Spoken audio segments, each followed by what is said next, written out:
भगवान वामन द्वारा विराट रूप होकर 2 ही पग से स्वर्ग और पृथ्वी को नाप लेना। प्रभु के एक ही चरण में सारी पृथ्वी समा गई। दूसरे चरण ने ब्रह्मलोक को व्याप्त कर लिया। तीसरे चरण के लिए स्थान ही न बचा। उस समय सारे दैत्य युद्ध करने के लिए तैयार हो गए। बोले कि हमारे स्वामी को छला जा रहा है, मारो मारो। तो बलि राजा ने उन्हें समझाया कि यह समय प्रतिकूल है, शांत रहो, नहीं तो तुम मारे जाओगे। वामन जी बोले, राजन, तुमने संकल्प किया है कि 3 चरण जितनी भूमि दूंगा। अब मैं तीसरा चरण रखूं तो किधर रखूं? संकल्पानुसार दान न देने वाला मनुष्य नरकवासी होता है। तुम मुझसे छलना कर रहे हो, जरा सोचो तो। इस प्रसंग में कौन किसके साथ छलना कर रहे हैं? भगवान दान लेने आए थे, तब 7 वर्ष के वटुक थे, किंतु दान का संकल्प हो जाने पर विराट बन गए। गणेश पुराण में बलि राजा ने भगवान से पूछा था कि वह निष्पाप है, फिर भी उसके साथ ऐसा छल क्यों किया गया? बलि राजा निष्पाप था, सो भगवान ने उसके साथ युद्ध नहीं किया। ईश्वर निष्पाप है, वे किसी को भी नहीं मारते। मनुष्य का पाप ही उसे मारता है। आपने कपट किया, मुझे पाताल में उतार दिया। क्या यह योग्य है? आप ही निर्णय करें। वामन जी ने उत्तर दिया, तुम पूर्ण निष्पापी नहीं हो। यज्ञ के आरंभ में गणपति पूजा की आज्ञा दी गई तो तुमने इनकार कर दिया था। मैं विष्णु की पूजा करूंगा। गणपति भी तो विष्णु है, किंतु तुम न माने। यह तुम्हारी भेद दृष्टि थी। जब तक अनन्य भक्ति सिद्ध नहीं हो पाई है, तब तक अन्य देवों में भी अपने इष्ट देव का अंश मानकर उन्हें वंदन करो और इष्ट देव से अनन्य भक्ति करो। तुमने शास्त्र की मर्यादा का उल्लंघन किया। तुमने गणपति की पूजा तो की, किंतु पूज्य भाव से नहीं की। गणपति ने मुझसे प्रार्थना की कि मैं तुम्हारे यज्ञ में बाधा डालूं, अतः मैं यहाँ आया हूँ। गणपति महाराज विघ्न हरता भी है और विघ्न करता भी। अब मैं तीसरा चरण कहाँ रखूं? हरे कृष्णा। बलि का आत्मसमर्पण और भगवान का उस पर प्रसन्न होना। भगवान के विराट स्वरूप को देखकर बलि राजा भयभीत हो गए। उस समय सत्व गुण स्वरूपा विंध्यावली कहने लगी, यह सब तो तुम्हारी क्रिया भूमि है। इस शरीर पर भी जब जीव का अधिकार नहीं है, तो संपत्ति और संतति पर तो कैसे हो सकता है? शरीर मिट्टी से ही तो बना हुआ है। जीव व्यर्थ ही ऐसा मान बैठता है कि शरीर, संपत्ति आदि मेरी अपनी है। वास्तव में ऐसा नहीं है। गीता का आरंभ धर्म शब्द से किया गया है। गीता का प्रथम शब्द है धर्म क्षेत्र। गीता का समाप्ति मम शब्द से की गई है। गीता का अंतिम शब्द है मम। इन 2 शब्दों के मध्य में समाई हुई है सारी गीता। मम का अर्थ है मेरा। मम धर्म मतलब मेरा धर्म। धर्म अर्थात सत्कर्म। मेरे हाथों से जो भी सत्कर्म हो पाए वही और उतना ही मेरा है। मात्र सत्कर्म ही तुम्हारा है, शरीर नहीं। जितना सत्कर्म जीव ने किया होगा उतना साथ जाएगा। जितना सत्कर्म करोगे उतना तुम्हारा ही होगा। धृतराष्ट्र ने कहा था, माम का, ये मेरे पुत्र हैं। इसी कारण से भगवान ने उनके पुत्रों को मारा था। अर्जुन ने भगवान से कहा था, शिष्य तेषम शादी माम त्वाम प्रपन्नम। मैं आपका हूँ और आपकी शरण में आया हूँ। तब भगवान को उसे अपनाना पड़ा और उसके रथ को चलाना भी पड़ा। मनुष्य यह नहीं जानता है कि उसका अपना क्या है और क्या नहीं है। फलतः वाद विवाद और संघर्ष होता रहता है। यदि वह यह समझ जाए कि वास्तव में उसका क्या है, तो सारे टंटे फसाद मिट जाए। द्रव के सिवाय कोई भी अन्य सुख है या नहीं, और आत्मानंद जैसी भी कोई वस्तु है, यह मनुष्य जानता ही नहीं है। अपने हाथों से किया हुआ सत्कर्म ही अपना है। यह जीव नहीं, प्रभु ही स्वामी है। जीव तो मात्र मुनीम है। इस शरीर पर जब जीव की सत्ता नहीं है तो और किस वस्तु पर तो कैसे हो सकती है। यमराज की आज्ञा होते ही शरीर का त्याग करना पड़ता है। जगत के कानून वहां नहीं चलते। यह कभी मत भूलो कि तन और मन के स्वामी मात्र परमात्मा ही है। फिर भी जीव मेरा मेरा करता है। जो मेरा तेरा करता है उसे भगवान मारते हैं, जो तेरा तेरा करता है उसे भगवान तारते हैं। विंध्यावली ने कहा, हे प्रभु, यह तो आपकी ही लीला है। आपको कोई क्या दान देगा? मेरे पति ने अभिमानवश दान देना चाहा और दिया। आपको कोई कुछ नहीं दे सकता। सर्वस्व के स्वामी आप ही हैं। इसी कारण से वैष्णव संप्रदाय दान के बदले भेंट शब्द का उपयोग करते हैं। जो ईश्वर का है वही उन्हें समर्पित करना है। प्रभु, मेरे पति के कथन में गड़बड़ी हो गई। बलि में जो सूक्ष्म अभिमान अब तक रह गया था कि मैंने दान दिया, इस अभिमान को दूर करने के हेतु से विंध्यावली ने अपने पति से कहा, ठाकुर जी को प्रणाम कीजिए।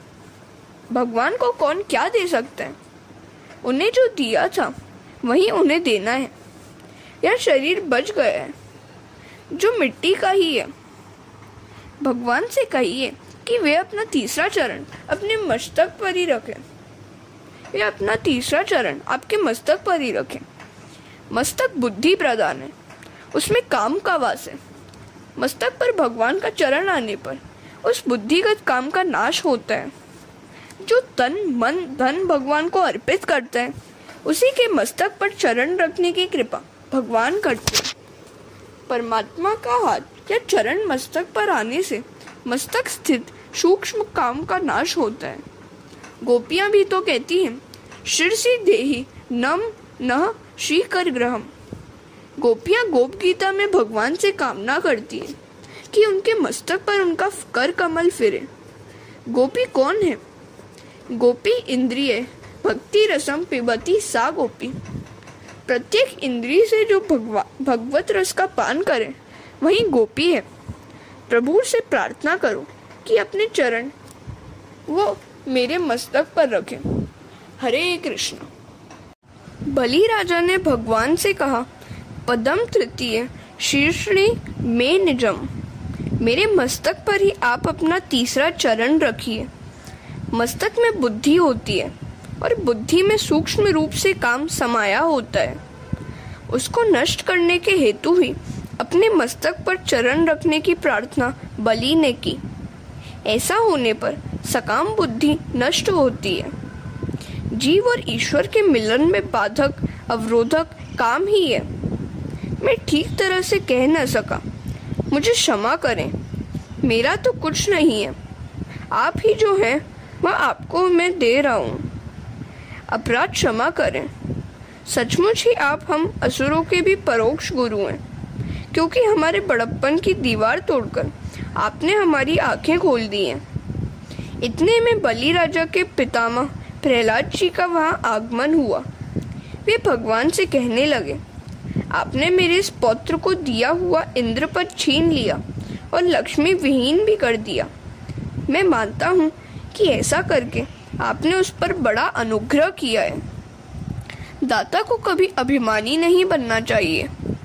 जो वंदन करता है वह प्रभु को भी बंधन में रख सकता है। शरीर का अर्पण अर्थात मेरापन, अहंकार, अभिमान का अर्पण।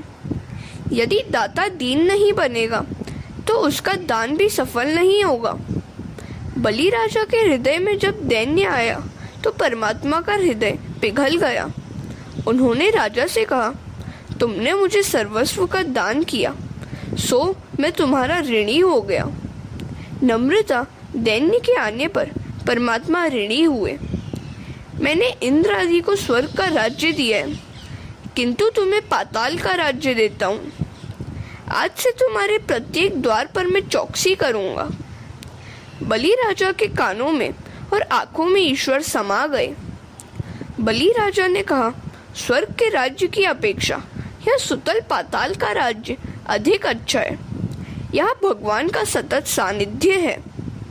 इस बलि राजा की कथा में थोड़ा सा रहस्य भी है। बलि जीवात्मा है और वामन परमात्मा। बलि राजा के गुरु हैं शुक्राचार्य। इसका अर्थ है कि जो व्यक्ति शुक्र की सेवा, वीर्य और ब्रह्मचर्य की रक्षा करता है और जो संयमी है, उसे कोई भी मार नहीं सकता। बलि राजा को कोई मार नहीं सकता। कंस आदि को तो मारा था, किंतु वामन भगवान ने बलि को नहीं मारा। बलि निष्पाप है, शुक्राचार्य की सेवा करता है, सदाचारी है। भक्त शुक्र की सेवा करके जब बलि बनता है, तभी भगवान आंगन में पधारते हैं। तुम बलि बनोगे, तभी भगवान तुम्हारे भी आंगन में आएंगे। बलि बलवान है।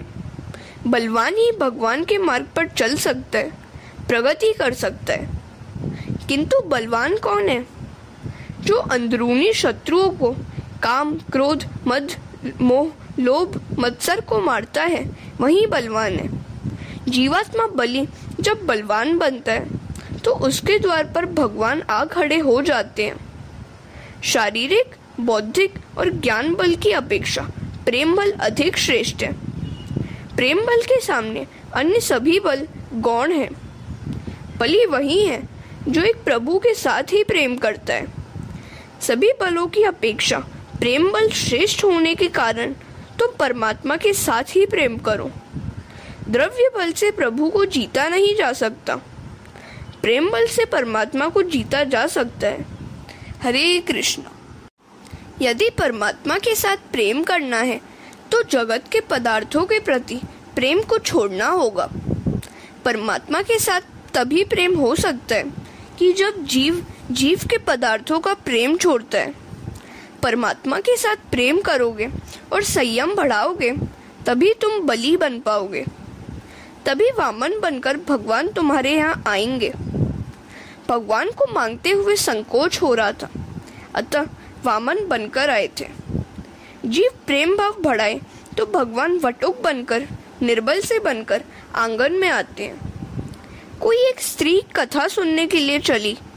मार्ग में उसका बालक रोने लगा। माता ने उसे कुछ खिलौने दिए, पर फिर भी वह रोता ही रहा।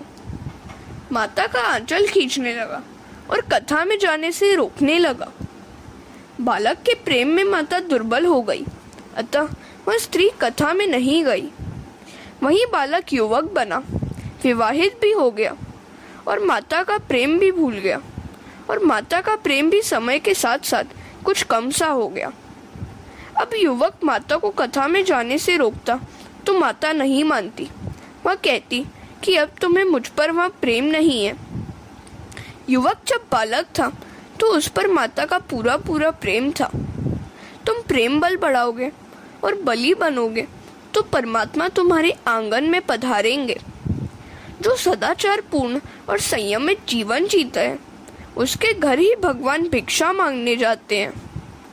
परमात्मा जब द्वार पर पधारते हैं तो 3 वस्तुएं मांगते हैं।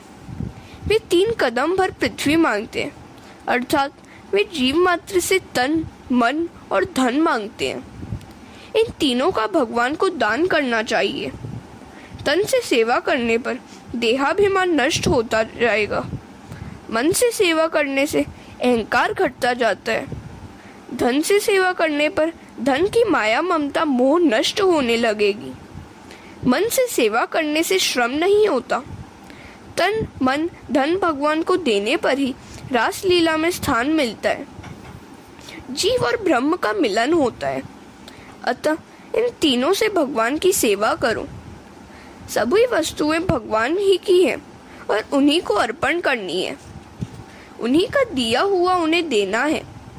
त्वदीयम वस्तु गोविंदम तुभ्यमेव समर्पय।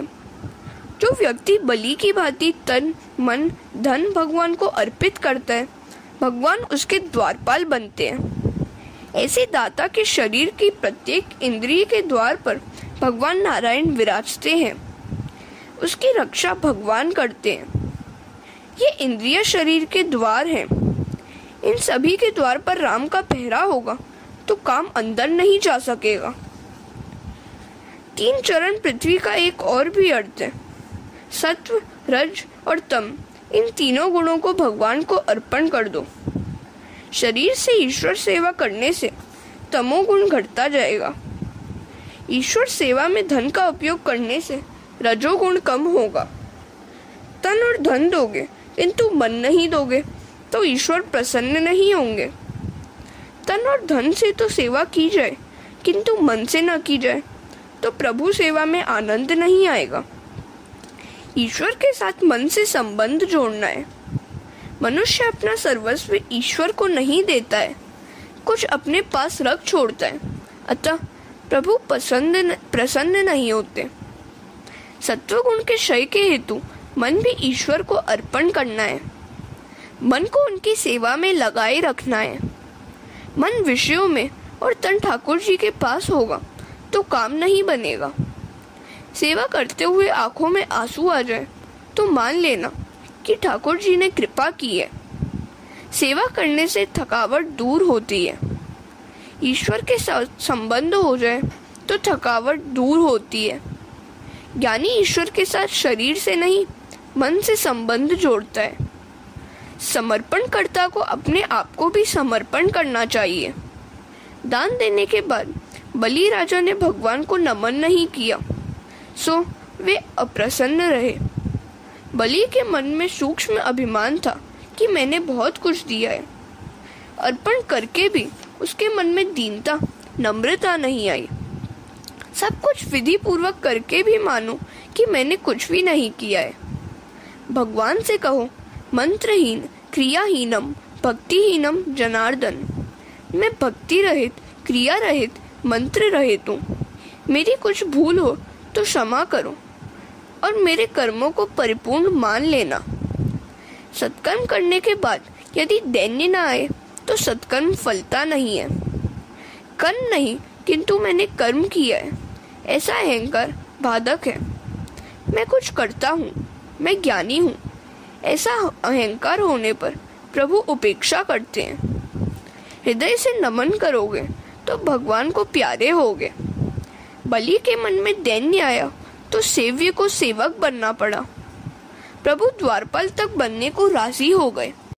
जो व्यक्ति अपना तन, मन, धन परमात्मा को अर्पण कर देता है, उसके शरीर और इंद्रियों की वे रक्षा करते हैं। तन, मन और धन से सेवा करने पर भगवान तुम्हारी प्रत्येक इंद्रियों की चौकसी करेंगे। ऐसे व्यक्ति के कानों में, आँखों में, हृदय में कन्हैया का वास होगा। जिसकी इंद्रियां भगवान का नाम रटन करती हैं, उसकी उन सारी इंद्रियों में भगवान आकर विराजते हैं। सुतल पताल के द्वार पर भगवान की चौकसी का यही अर्थ है। सुतल पताल में बलि ने प्रवेश किया। प्रत्येक द्वार पर शंख, चक्र, गदा, पद्मधारी श्री कृष्ण विराजमान थे। तन, मन, धन से सेवा करने वाले की आंखों और कानों में, प्रत्येक इंद्रिय में श्री कृष्ण रहते हैं। एक बार रावण घूमता फिरता बलि के पास आया और लड़ने को तैयार हो गया। उसने देखा कि बलि के द्वार पर वामन जी चौकीदारी कर रहे हैं। उसने वामन जी से कहा कि वह बलि के साथ युद्ध करना चाहता है। तो वामन जी ने कहा, पहले मुझसे युद्ध कर, मैं सेवक हूँ और वे स्वामी। तो रावण ने वामन जी के साथ लड़ना शुरू किया। वामन जी ने उसकी छाती पर एक ऐसी लात मारी कि वह समुद्र किनारे जा पड़ा। रावण काम है। तुम्हारी इंद्रियों के द्वार पर अगर भगवान चौकीदारी करने लगे तो काम उसमें प्रवेश नहीं पा सकेगा। वामन जी ने स्वर्ग का राज्य इंद्र को दिया। वामन जी बलि राजा के घर दान लेने गए तो दान लेकर वहां उनको द्वारपाल बनना पड़ा। जो दान लेता है वह बंधन में फंसता है। वामन जी बंधन में फंस गए तो सभी को आनंद हुआ, किंतु महालक्ष्मी को दुख हुआ। घर में सब कुछ था, किंतु नारायण की अनुपस्थिति से वे बेचैन थी। वे सदा यही सोचती रहती थी कि वे कब आएंगे, कहाँ होंगे। एक दिन उन्होंने अकुलाहट के मारे नारद जी से पूछा, कहाँ है मेरे स्वामी, आप कुछ जानते हैं क्या? तो नारद जी ने उत्तर दिया, सुना है कि नारायण सुतल पाताल में बलि राजा के घर द्वार की चौकीदारी कर रहे हैं। बलि के पास दान लेने गए थे सो बंधन में पड़ गए। सर्वस्व का दान लेकर ऋणी हो गए। लक्ष्मी जी सुतल पाताल में आई। घर में ठाकुर जी को प्रसन्नता से स्थापित करोगे तो लक्ष्मी जी भी उसके पीछे पीछे बिना आमंत्रण के भी आ जाएंगी। जहाँ भगवान होते हैं वहाँ लक्ष्मी जी आ ही जाती है। यहाँ कोई आश्चर्य तो नहीं है कि जिस घर पर नारायण द्वारपाल हो, विराजमान हो, वहाँ लक्ष्मी जी भी आमंत्रण के बिना ही आ जाए। तो लक्ष्मी जी के नहीं, भगवान ही के पीछे लग जाओ। नारायण की आराधना करोगे तो लक्ष्मी जी अपने आप आएंगी। लक्ष्मी जी ने ब्राह्मण पत्नी का रूप धारण किया। उन्होंने बलि राजा से कहा, मैं तुम्हारी धर्म बहन हूँ। जगत में न तो मेरा कोई भाई है और न तुम्हारी कोई बहन। आज से मैं तुम्हारी धर्म भागिनी और तुम मेरे धर्म भ्राता। बलि को आनंद हुआ। उसने लक्ष्मी को वंदन किया। उसे दुख था कि आज तक उसकी कोई बहन ही न थी। लक्ष्मी जी के आगमन के साथ सभी को आनंद हुआ, किंतु स्वयं लक्ष्मी माता को कोई आनंद नहीं था। उन्हें दुख था कि उनके स्वामी हाथ में लाठी पकड़कर एक सामान्य चौकीदार की भांति पहरा दे रहे हैं। हरे कृष्ण। श्रावण मास आया। लक्ष्मी ने राखी के दिन, पूर्णिमा के दिन बलि राजा से कहा कि मैं आज तुम्हें राखी बांधूंगी। बलि राजा ने राखी बंधवाकर वंदन करते हुए लक्ष्मी जी से कहा, बहन, आज मुझे तुम्हें कुछ देना चाहिए। जो जी में आए मांग लो, जरा भी संकोच न रखना। लक्ष्मी जी बोली, मांगते हुए संकोच हो रहा है। बलि राजा ने कहा, आज वही मांग लो जो तुम्हारे घर न हो। लक्ष्मी जी ने कहा, वैसे तो मेरे घर में सब कुछ है, किंतु एक वह नहीं है जिसके के बिना मैं बेचैन हूँ। मुझे और कुछ नहीं चाहिए। अपने द्वारपाल को ही मुझे दे दो, तुम उन्हें मुक्त कर दो। बलि राजा ने कहा, क्यों, क्या यह तुम्हारा कोई रिश्तेदार है क्या? लक्ष्मी जी ने कहा, ये तो मेरे नारायण हैं, मेरे सर्वस्व हैं और नारायण चतुर्भुज स्वरूप में प्रकट हुए। सुखदेव जी वर्णन करते हैं, राजन, माता महालक्ष्मी भगवान नारायण के साथ श्रावण शुक्ल पूर्णिमा के दिन वैकुंठ धाम में सिधारी। इसी की स्मृति में रामानुजाचार्य पंथ के मंदिरों में इस दिन पाटोत्सव मनाने की प्रणाली चली आई है और इस प्रकार लक्ष्मी जी ने दान से बद्ध नारायण को मुक्त किया। अतः भगवान कहते हैं, ब्रह्मा जी, मैं जिस पर कृपा करता हूँ उसका धन छीन लेता हूँ, क्योंकि धन से व्यक्ति अभिमानी बनता है तथा मेरा और अन्य लोगों का अपमान करने लगता है। इसी कारण से तो प्रहलाद जी ने भगवान से कहा था, मेरे पौत्र बलि को आपने इंद्रपद तथा स्वर्ग का जो राज्य दिया था वह छीन कर लक्ष्मी भ्रष्ट किया। वह आपने उस पर कृपा करने के हेतु ही किया है। इस परम पवित्र वामन की चरित्र कथा समयानुसार यथामति कह सुनाई। पितृतिथि के दिनों में इसका पाठ करने से पितरों को सद्गति प्राप्त होती है।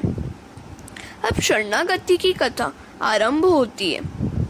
रास लीला में जाना है। यदि मन पर वासना का आवरण है तो श्री कृष्ण से मिलन नहीं होगा।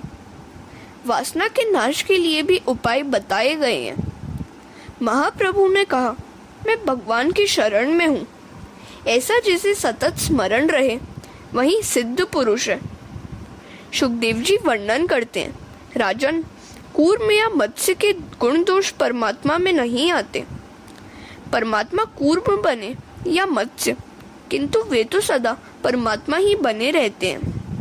जीव जब पशु का अवतार लेता है तो उस पशु विशेष के गुण धर्म उसमें आ जाते हैं। महाराज सत्यव्रत मनु एक समय कृतमाला नदी के किनारे तपश्चर्या कर रहे थे। यह नदी त्रिवेंद्रम की ओर है। वहां उन्होंने कई वर्ष तक तपश्चर्या की।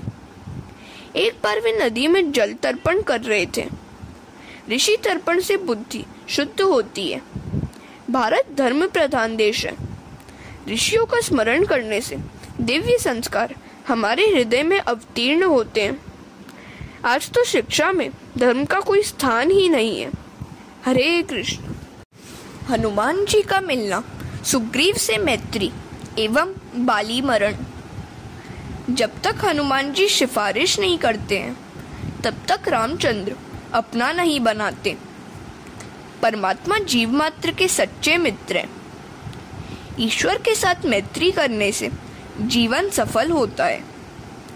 सांसारिक मित्र तो केवल इसी जगत में सुख दे सकता है, किंतु परलोक और अंतलोक में सुख नहीं दे सकता।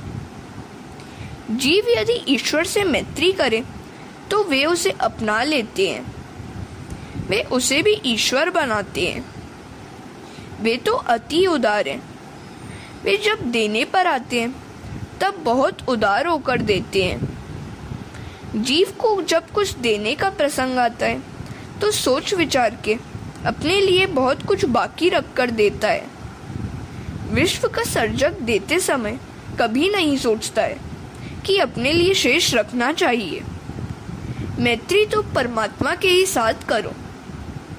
परमात्मा से मैत्री वही कर सकता है जो काम को अपना शत्रु बनाता है। कृष्ण और काम, राम और रावण एक साथ नहीं रह सकते। रामचंद्र जी ने सुग्रीव को अपना मित्र बनाया क्योंकि सुग्रीव ने हनुमान जी को अपनाया है। हनुमान जी ब्रह्मचर्य के स्वरूप है। ब्रह्मचर्य की मैत्री जितेंद्रिय बनाएगी और तभी परमात्मा के साथ भी मैत्री होगी। संयम और धर्म मर्यादा का पालन करोगे तो राम राज्य के काल की भांति डॉक्टर वकील की आवश्यकता नहीं रहेगी। हनुमान जी को जो अपना मित्र नहीं बनाता है उसे राम भी अपना मित्र नहीं बनाते हैं। परमात्मा से प्रेम किए बिना जीवन सुंदर नहीं हो पाता। प्रेम किए बिना मनुष्य जी नहीं सकता। कोई धन से, कोई स्त्री से, कोई बालकों से प्रेम करता है, किंतु प्रेम करने योग्य तो एक परमात्मा ही है। परमात्मा के सिवाय अन्य किसी भी व्यक्ति के साथ किया गया प्रेम जीव को अंत में रुलाता ही है। जगत अपूर्ण है और जीव भी अपूर्ण है। परमात्मा के साथ मैत्री होने पर ही जीवन परिपूर्ण हो पाता है। परमात्मा के साथ प्रेम करने वाले को वे पूर्ण बनाते हैं। ईश्वर उसी को मिलते हैं जो उनसे पूर्णतः प्रेम करते हैं। वैसे व्यक्ति ही प्रभु को अपना मानते हैं।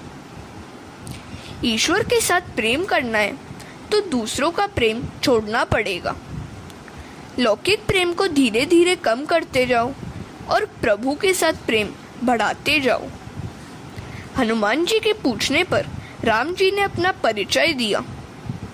हनुमान जी ने प्रणाम करके स्तुति की और कहा, इस पर्वत पर वानर राज सुग्रीव रहते हैं, उनके साथ मैत्री कीजिए, वे आपके दास हैं। और तभी सब सुग्रीव के पास आए। राम जी ने सुग्रीव से पूछा, तुम इतने दुखी क्यों दिखाई देते हो? सुग्रीव ने कहा, मेरे भाई बाली ने मेरी धन संपत्ति और पत्नी छीनकर मुझे घर से बाहर निकाल दिया है। जो मित्र के दुख से दुखी होता है वही सच्चा मित्र है। हरे कृष्ण। सुग्रीव और बाली के बीच युद्ध हुआ। राम सुग्रीव के पक्ष में थे। उन्होंने एक वृक्ष की आड़ लेकर बाली पर तीर छोड़ा तो बाली ने कहा, अवगुण कवनु नाथ मोहि मारा। आपने तो धर्म की रक्षा के हेतु अवतार धारण किया है। मैंने तो कोई अपराध किया नहीं, फिर भी आप मेरा वध क्यों करना चाहते हैं? धर्म की रक्षा के हेतु अवतार धारण करके भी आपने अधर्माचरण किया है। रामचंद्र जी ने कहा, बाली, अपना दोष तू देखता नहीं है और मुझ पर ही दोष लगाए जा रहा है। भाभी, बहन, पुत्रवधू और अपनी कन्या एक समान है, फिर भी तुमने अपने भाई की पत्नी पर कुदृष्टि डाली, सो तू महापापी है।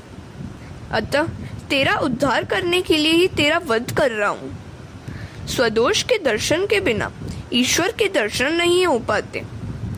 परदोष दर्शन परमात्मा के दर्शन में बाधा रूप है। बाली कहने लगा, प्रभु, यदि मैं पापी हूँ तो मुझे बताइए कि कौन से ग्रंथ में ऐसा लिखा हुआ है कि पापी को भी आपके दर्शन का लाभ हो सकता है। उल्टे कहा गया है, जन्म जन्म मुनि जतन कराही, अंत राम कहीं आवत नाही। मुनिगण जन्म जन्मांतर में कई प्रकार की साधना करते रहते हैं, फिर भी अंत काल में उनके मुख से राम नाम उच्चारित नहीं हो पाता है। मैं पुण्यशाली हूँ, तभी आपके दर्शन इस समय कर रहा हूँ। आपके दर्शन से अब मैं पापी तो रहा ही नहीं। आपके दर्शन से पापों का नाश होता है। आपके दर्शन देवों को भी दुर्लभ है, फिर भी मैं आपके दर्शन कर रहा हूँ। भगवान राम ने कहा, मेरे दर्शन तुम्हें हुए, वह तेरे प्रताप से नहीं हुए। तुम सुग्रीव के भाई हो, सो मैं तुम्हारा उद्धार कर रहा हूँ। तुम सुग्रीव के कारण ही मेरे दर्शन पा रहे हो। भगवान की बात सुनकर बाली ने सुग्रीव को प्रणाम किया और कहा, तेरे ही कारण मुझे भगवान के दर्शन करने का सौभाग्य प्राप्त हुआ। सुग्रीव बाली से कहने लगा, नहीं नहीं, तुम्हारे ही कारण मुझे भगवान के दर्शन हुए। यदि तुमने घर से मुझे निकाल न दिया होता तो प्रभु दर्शन मैं भी कैसे पा सकता। बाली देह छोड़ रहा था, सो सुग्रीव ने भगवान से प्रार्थना की कि मेरे भाई के पाप को क्षमा कीजिए। वैर और वासना मृत्यु को बिगाड़ते हैं। जो वैर और वासना को अपने ही मन में रखकर मारता है, जो वैर और वासना को अपने ही मन में रखकर खुद मरता है, उसे सद्गति नहीं मिल पाती। अपना कर्तव्य है कि किसी के साथ वैर न रखें। राम राम जपते हुए बाली ने प्राण त्याग किया। सुग्रीव को किष्किंधा का राज्य दिया गया। राम की अनासक्ति भी कैसी है। रावण की हार हुई और लंका का राज्य राम को मिला, किंतु उन्होंने कहा, मुझे धन या राज्य की आसक्ति नहीं है। लंका का राज्य विभीषण को दे दिया। कंस की मृत्यु होने पर मथुरा का राज्य कृष्ण के हाथों में आया, किंतु उन्होंने उग्रसेन को दे दिया। राम और कृष्ण जैसा बोलते हैं वैसा ही आचरण करते हैं। श्री कृष्ण ने अर्जुन को युद्ध भूमि में 6 शास्त्रों का सार एक ही घंटे में सुनाया था। भगवान का ज्ञान भी कैसा है। अर्जुन ने कहा था, आप जो कहेंगे मैं वही करूँगा। हरे कृष्णा। ज्ञान की शोभा व्याख्यान नहीं, क्रियात्मक भक्ति योग है। राम के समान जगहितार्थी कोई नहीं है। ऐसा भगवान शंकर ने पार्वती से कहा। देवता, मनुष्य और मुनि सबकी यह रीति है कि अपने स्वार्थ के हेतु ही वे सभी से प्रीति करते हैं। सुर नर मुनि सबकी यह रीति, स्वार्थ लागी करही सब प्रीति। भगवान राम प्रवर्षण पर्वत पर विराजे। हनुमान जी अपनी वानर सेना के साथ आए। राम जी ने अपनी मुद्रिका हनुमान जी को देते हुए कहा, यह सीता जी को देना और मेरे विरह तथा बल की सारी बातें सुनाकर तुरंत लौट आना। हनुमान जी ने अपनी वानर सेना के साथ दक्षिण की ओर प्रयाण किया। वे जामवंत के पास आए, जहां संपाति ने उन्हें समाचार दिया कि सीता जी को अशोक वाटिका में रखा गया है। समुद्र को पार करना कठिन था। राम नाम और संयम के बल के बिना समुद्र पार किया नहीं जा सकता। हनुमान जी ने आवेशपूर्वक कहा, यदि आप कहें तो सारी लंका को समुद्र में डुबो दूं। जामवंत ने कहा, धीरज रखो, यदि लंका को डुबो दोगे तो सीता जी भी डूब जाएंगी। तो हनुमान जी ने उड़ान भरी और उड़ते हुए समुद्र पार करने लगे। मार्ग में सुरसा ने अवरोध करने का प्रयत्न किया। हनुमान जी ने उसका नाश किया। हनुमान जी लंका आ पहुंचे। सायंकाल का समय था। लंका दर्शन करने निकले। वहां का वैभव अलौकिक है। मध्य रात्रि के समय लंका में प्रवेश करने जा रहे थे कि लंकिनी ने रुकावट की तो उन्होंने उसे मार दिया। मरते हुए लंकिनी ने कहा, मुझे ज्योतिषी ने कहा है कि तुझे कोई मारे तब समझ लेना कि रावण की भी मृत्यु होने जा रही है। हनुमान जी को लंकिनी ने यह भी कहा कि लंका में घूमते समय राम जी को हमेशा अपने हृदय में रखना। शायद राक्षसियों के विहार को देखकर मन विकारी हो जाए। हृदय राखी कौशलपुर राजा। मानव समाज में बसकर मानव बनना आसान नहीं है। एकांत में बैठकर ब्रह्म चिंतन करना आसान है। जन समाज के मध्य में विलासी लोगों के साथ रहकर निर्विकार रहना बड़ा कठिन है। शरीर से चाहे पाप न हो, मन से तो हो ही जाता है। हनुमान जी को कौन उपदेश दे सकता था? वे तो सकल विद्या के आचार्य हैं। फिर भी लंकिनी के वचन उपेक्षणीय नहीं है। हनुमान जी को लगा, मैंने आँख से यह दृश्य देखा। नहीं, आँख से चाहे देखा, मन से चिंतन तो किया ही नहीं। हनुमान जी तो बाल ब्रह्मचारी हैं। वहां से वे इंद्रजीत के आवास में आए। वहां सुंदरी सुलोचना को देखकर उन्होंने सोचा, शायद यही सीता जी है। नहीं, यह सीता जी नहीं है। एकनाथ जी महाराज ने सुंदरकांड में बड़ा अच्छा वर्णन किया है। हनुमान जी साक्षात शिव जी के अवतार थे। पार्वती जी भी अवतार लेने का आग्रह करने लगी तो शिव जी ने कहा, नहीं, मुझे ब्रह्मचारी रहना है। पार्वती ने कहा, मैं आपके बगैर जी नहीं सकूंगी। सो शिव जी ने हनुमान जी का रूप लिया और पार्वती जी बनी उनकी पूछ। यह योग माया सभी के घर में जाती है। हनुमान जी की पूछ बढ़ती ही गई। रावण की बहुत फजीहत हुई। हरे कृष्णा। हनुमान जी ने सारी रात सूक्ष्म रीति से भ्रमण किया, किंतु सीता जी कहीं भी दिखाई नहीं देती थी। प्रातःकाल में विभीषण के आवास में प्रविष्ट हुए। वहां उन्होंने देखा कि विभीषण ने नींद से जागते ही राम का स्मरण और उच्चारण किया। हनुमान जी सोचने लगे, इन राक्षसों की बस्ती में यह वैष्णव कौन है? हनुमान जी ने ब्राह्मण का रूप लिया और विभीषण के निकट आए। विभीषण ने उनसे पूछा, कौन है आप? राम तो नहीं है। प्रभात में आपके दर्शन हुए, सो मेरा सारा दिन अच्छा बीतेगा और कल्याण होगा। हनुमान जी ने सारी बात बताते हुए सीता जी का पता पूछा। विभीषण ने कहा, आपके दर्शन होने से मुझे विश्वास हो गया है कि राम जी के दर्शन मुझे अवश्य होंगे। मैं तो अधम हूँ, किंतु आपके कारण राम मुझे अवश्य अपनाएंगे। रात्रि में सोने से पहले तथा प्रातःकाल जागते ही प्रभु स्मरण और शुभ विचार करो। हनुमान जी अशोक वन में आए। वहां सीता जी समाधि अवस्था में बैठकर राम राम जप रही थी। उनका शरीर दुर्बल हो गया था। हनुमान जी ने उनको मन ही मन प्रणाम किया और वृक्ष की डाली पर बैठकर राम कथा सुनानी शुरू की। आपको ढूंढने के लिए कई वानर भेजे गए, उनमें से मैं भी एक हूँ। मैं रामचंद्र जी का दूत हूँ।